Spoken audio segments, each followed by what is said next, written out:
అందరికీ నమస్కారం. మనిషి ఏం కోరుకుంటాడు? ముఖ్యంగా సుఖం కావాలని కోరుకుంటాడు, ఆనందం ప్రశాంతత కావాలని కోరుకుంటాడు. శరీరానికి సుఖం కావాలి అని ప్రయత్నం చేస్తూ ఉంటాడు, మనసుకి ఆనందం ప్రశాంతత కావాలని జీవిస్తూ ఉంటాడు. దానికోసమే మనిషి నిరంతరము ప్రయత్నం చేస్తూ జీవిస్తూ ఉంటాడు.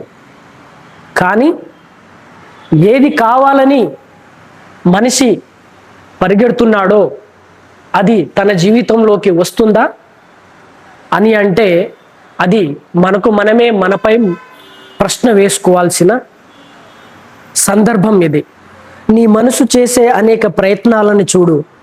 శరీరాన్ని సుఖం ఇవ్వాలని చెప్పేసి ఆ సుఖం కోసము అనేక వ్యసనాలకు బానిసని చేస్తున్నాం మన శరీరాన్ని.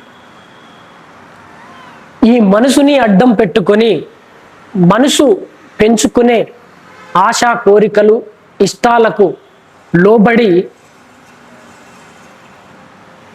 మన మనసు చేసే ప్రయత్నాల వల్ల మన శరీరము అనేక వ్యసనాలకి బానిస అవుతుంది.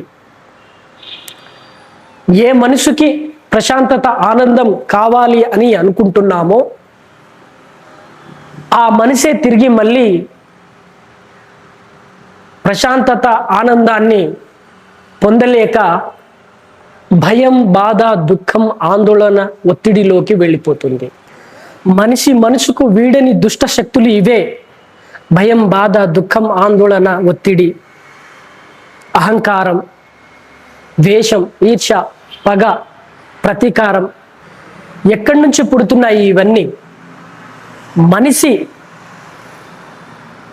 ఏర్పరచుకున్న మనసులో నుంచి పుడుతుంది ఇదంతా. ఈ మనసు అంతా పక్కవాడి నుంచి పోల్చుకొని ఉండడం వల్ల ఏర్పడుతుంది. పక్కవాడిని జడ్జిమెంట్ చేయడం వల్ల ఏర్పడుతుంది.